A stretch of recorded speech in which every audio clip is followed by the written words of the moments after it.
Hello everybody and welcome back to the Star Wars Expanded Universe, now rated by Disney or Lucasfilm, whichever way you slice it. Legends. I think I left my book at work, not gonna lie. Oopsie doopsie on my part. I thought it was in my backpack, it's not. Anyway, today I have for you Darksaber by Kevin J. Anderson, the most based man around, zaced, epically wonderful Kevin J. Anderson. This is an unofficial sequel, because it's not really a trilogy, but it is connected to the Callista unofficial trilogy. Last time we talked about Children of the Jedi, which was written by Barbara Hamley. The next book in the Callista trilogy will also be written by Barbara Hamley.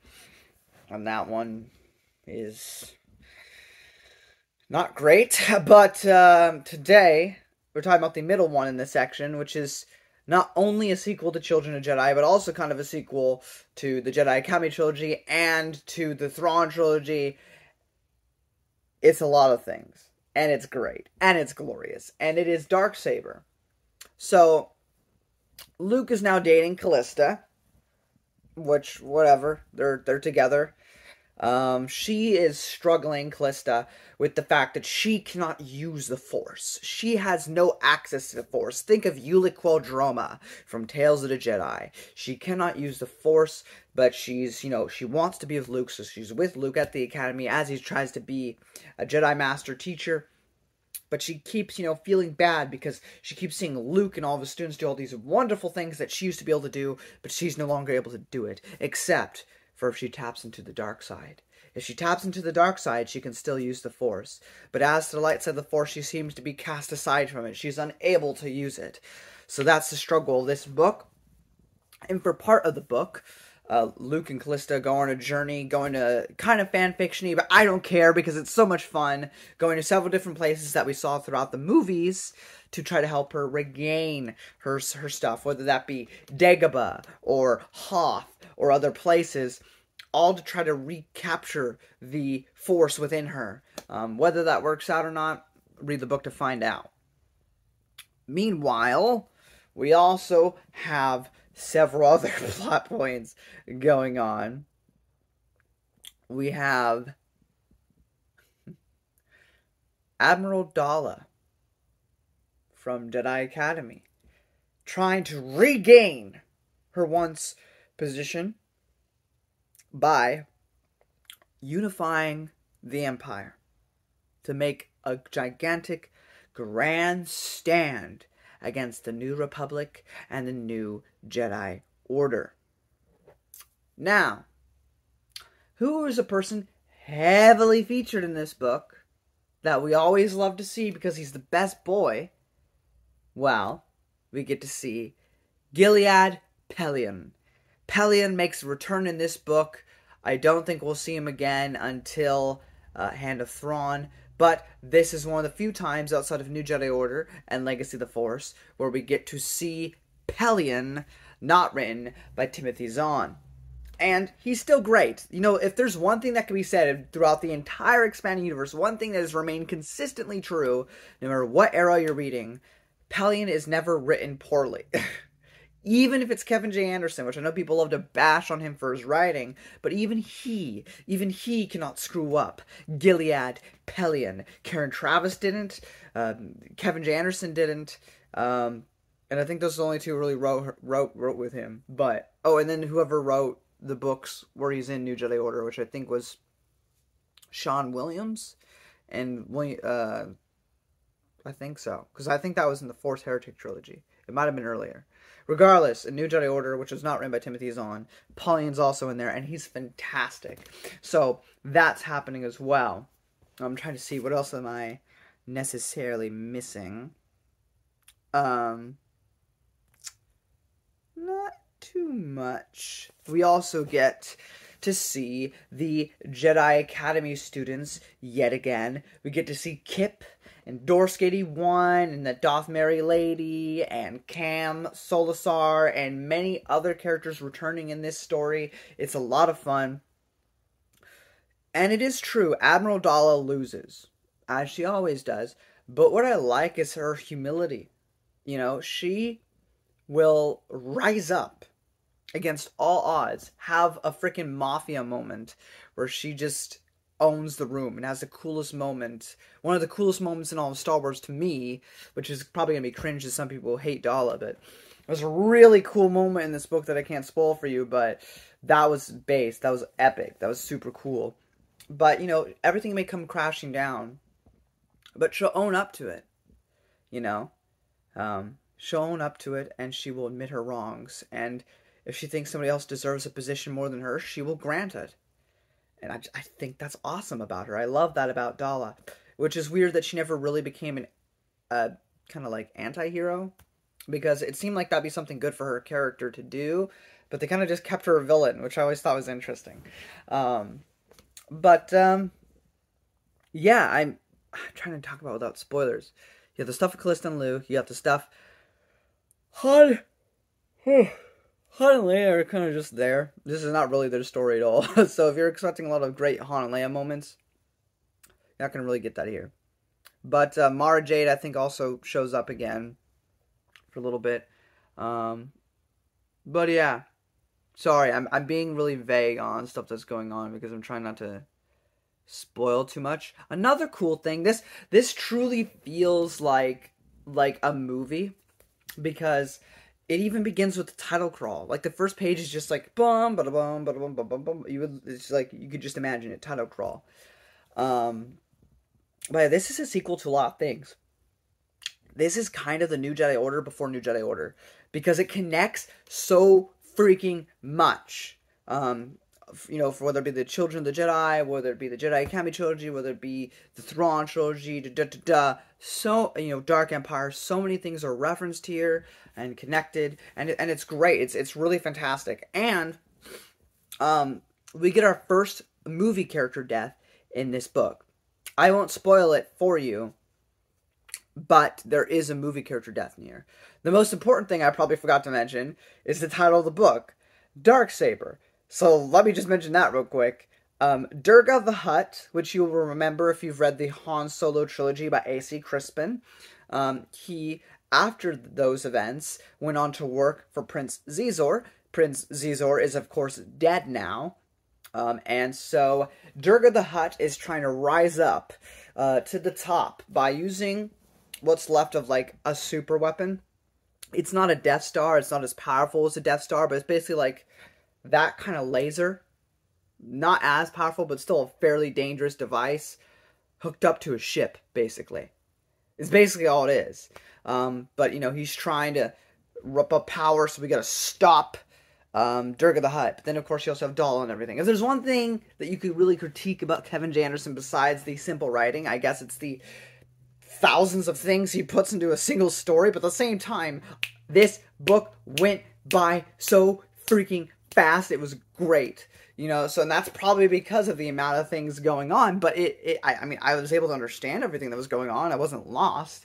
It was just, here we go, here we go, here we go, here we go, here we go, here we go, here we go. It's great. It's so much fun. Like, I don't understand you people that dislike Kevin J. Anderson. Do you just, like, do you hate fun? Do you hate happiness and enjoyment? Like, no, I must have a proper story. I must have the most articulate and most, so passionately high-caliber writing.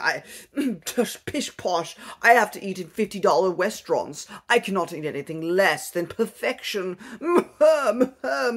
It's called having fun. Try it sometime. It will really do you some good. No, Kevin J. Anderson is based. This book is based, and it's most certainly the best of this unofficial trilogy. It is so good, man. It's so much fun. And to see Pelion again and everything, and to see the you know, Kip Dern again, and to have a movie character freaking die. I won't spoil who it is in case you haven't read it, but I mean, he's not like a big character. The person's not a big character or anything, but like, still, this never happened before. We also get an EU character death in here. So there are stakes. People die, and it's a lot of fun. And I mean, the weakest part of this book is Luke and Callista. Now, if you love Luke and Callista, that's not going to be a problem for you. This will probably be like an S tier book for you. But I'm not a fan of it. I don't hate it. but I don't love it. So it's just kind of, okay, okay, okay. It's pretty fanfiction-y, I guess. I still loved it, though. Um, it's just a slight spoiler. So, they go to Hoth, Callista and Luke. This is why I say it's fanfiction-y, because not only do they encounter Wampas, they encounter the same exact one that Luke had, sliced off in episode 5. So, Luke uses the Force in some very cool ways and does some pretty epic stuff in that chapter. So, it's a lot of fun there. But, yeah, without spoilers, that's about the gist. Do I think this book is worth reading? Absolutely. Even if you skip Children of Jedi and Planet of Twilight, you should read this one. It has a lot of important things moving forward. Now, you will be a bit confused with Callista. I mean, it'll give you a little bit of a recap, but, like, you're going to be really confused if you read this without having read Children of the Jedi, but, it is what it is. But, yeah, overall, just a fantastic read. So much fun, and, it's downhill from here, because then I have to read Planet of Twilight, which, if memory serves me correctly, was about as bad as Approaching Storm and Bounty Hunter Wars and a couple other stories.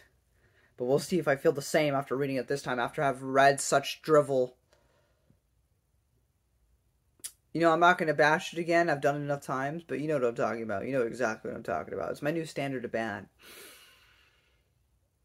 It's because you got Allegiance and Choices One by Timothy Zahn, you got Bounty Hunter Wars, you got Approaching Storm, you got Rogue Planet. We'll see if Planet of Twilight reaches that same spot. But yeah, that's pretty much it, guys. I'm getting into spoilers. If you don't want spoilers, now's the time to go. If you don't care about spoilers, then go ahead and stick around. But yeah, in here we go. The beginning actually begins with Luke and Han on Tatooine, which I just thought was fun. Because we don't really see Luke and Han doing stuff together too much. Because the one most prominent time I can think that happened was in episode 4 when they went to save Leia. But even still, like, Obi-Wan was there. I'm trying to think of, like, times where it was just Luke and Han on an adventure. And you don't really see that often. So I thought that was cool. Bevel Lemelisk, whatever the fudge, the guy who helped build the World Devastator and the Death Star, returns in this book, so that's a lot of fun. There is a super fun scene between Mara and Callista, because it's very clear in this book that Mara has a thing for Luke, and Callista recognizes that, and she's, talking back and forth, and it's very awkward, but also fun to read about. And you're just like, they're not being mean to each other, but it's just like, But yeah, that was a fun little bit in the book. We also get to see a lot of Kip and Dorsketty One's friendship in here, which is really nice to see because if you remember in the Jedi Academy trilogy, really the only person that Kip hung out with before he went all dark was Dorsketty One. Dorsketty One was one of his first friends at the Academy, so that was very cool. It's really funny, though, to me, because literally sex is mentioned. Like, usually sex isn't directly mentioned in Star Wars. But she talks about, like, having sex with Tarkin, like Dala does, and how that shouldn't affect her as, like, her standing with and stuff. And why do people think that just because you have sex with somebody higher up that means that you aren't competent yourself or something like that? And I was just like, that's in here? Like, it's just, like, one sentence, but I was like, sex in Star Wars, like literally saying it. I mean, I'm pretty sure other people have said it, like Stackpole, but it's just still really funny to me. Dala's coolest moment. One of the coolest moments in Star Wars. Fight me, it's awesome. So, Imperial Warlords, what a bunch of freaking idiots. All they do is fight with one another for grabs for power when you have an entire new republic that you need to be focusing on. You want the Empire back? Stop bickering and do your duty, do your job. But they can't stop doing that. But don't worry, Admiral Dala is going to recruit Pelion, because Pelion sees the wisdom in unification. She tries. She locks people in the room for like 2 hours. She leaves secretly a mask for herself and for Pelion. They refuse to get along. They refuse to listen to Dala. She says, I don't even want to be in charge. This isn't a power grab. I will accept whoever wants to be in charge, but we need to work together. If we're going to defeat the New Republic, this needs to happen. And nobody listens. Nobody cares. Everybody's out for themselves. They want the power. They want the glory. Be damned to actually getting anything done. Because at this point in the timeline, the Empire might as well be the Rebel Alliance in episode 4 through 6. They are the underdogs here. They are the ones that are losing hard against the overwhelming military force that is the New Republic. They should either concede at this point or work together, but they don't want to do that because they're a bunch of selfish pricks. So, what does Dala do? Well, she gasses the entire room, killing every single Imperial warlord and general in the Imperial army, except for Pelion, Dala, and the ones loyal to her. Literally, she just killed the remaining warlords. They're all gone now. Besides Pelion, there is no one left. No, not really. I mean, there might be a couple others I'm forgetting. But, like, Black Fleet Crisis is a completely other threat. So is Crystal Star. Starfighters of Adam Mars, like the last book that really focuses on the Empire. And then we have, the Hand of Thrawn books. And that's it. And afterwards, the Empire is just like this little section of the galaxy compared to the massive force that is the New Republic. But, it's just a really awesome scene. It's one of the most baller moves that Dala has ever done, and it's great. Crix Maydeen.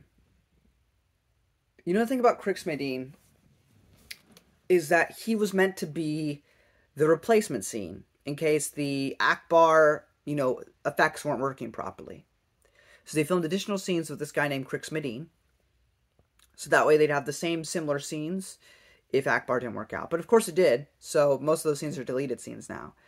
But still, in canon, he was at the battle. And he is a movie character. He does show up in a couple shots, but he doesn't have any talking lines, whereas he would have had a ton had the Akbar model not worked. That being said, in the expanded universe, since episode 6, he's been around. He's had a couple stories. He's done a couple things. He said lines. He's always been, an ally. Not really a friend. We haven't dived too much into his character. He's just been that military leader that's always around up in Rogue Squadron or whoever. This book starts to give us a bit more, right? This book, dwells into his past a little bit. Talks about his wife and how he defected to the rebellion and how he hoped that she would understand. And at the Battle of Coruscant, during the X-Wing books, how she died. He didn't know that till after, hoping that she didn't see him as a traitor before she died. But, no matter what, it's not as if he would switch sides now. He's been in it for so long. He's made his choice. He's made peace with that. A lot of character development. A lot of understanding and sympathy for a character that we've barely known anything about, unless you've read source books. That'll matter later. Dorsk 81. As I said when I read Jedi Academy, he's such an interesting character. I love the idea that he's a clone that is different from all the rest, that is able to use the Force and wants to serve the Jedi. Dala decides to attack the new Jedi Order's academy on Yavin. So she goes and attacks it with the full mighty force of what remains of the Empire. Now, Dorsk sacrificed himself using the Force to blast away hundreds of ships. Luckily, of course, Pelion's ship only gets shot out far away into space and does not blow up, but the others do. So Pelion lives to be in Hand of Thrawn. And, it wasn't like super sad or anything, but still, I enjoyed his character and he will be missed. I know Kip will miss him. Speaking of deaths, Crix Maydeen. We learned a lot about him in this book, personally. And Durga the Hutt kills him. And that's the movie character I refer to. Like I said, not a big character, but still. It's never really been done in the EU before where you have a movie character die. So this is pretty huge. It's pretty crazy. But it was a really great scene, though, when he did die. When he did go out. So it was pretty solid. Of course, everything gets resolved. Durga gets stopped. The super weapon is destroyed. We get, yet again, another super weapon out of the picture that could have been useful against the Vong, but no longer. We get the Jedi Academy stuff resolved. Callista sacrifices herself to defeat Dala. Dala does not die. She goes away, and so does Callista, because until she can learn how to use the Force and the light side again, she is not worthy to be with Luke. She doesn't want to be with Luke. So we'll see how that all concludes in Planet of Twilight. That's all resolved. And then we get to the end of the book, like I said, and it's great because Dala is still alive. She goes and goes, I failed. I ended up gaining power of what remained of the Empire, and I squandered it. I do not deserve these men's respect. I do not deserve their loyalty. So what does she do? She gives up her rank, and she says, Pelion, I leave you in charge of what remains of the Empire. So, Pelion right now is the sole ruler of the Empire currently. It's great. But that's pretty much it. Luke is, of course, sad about Callista, but he will hopefully see her again.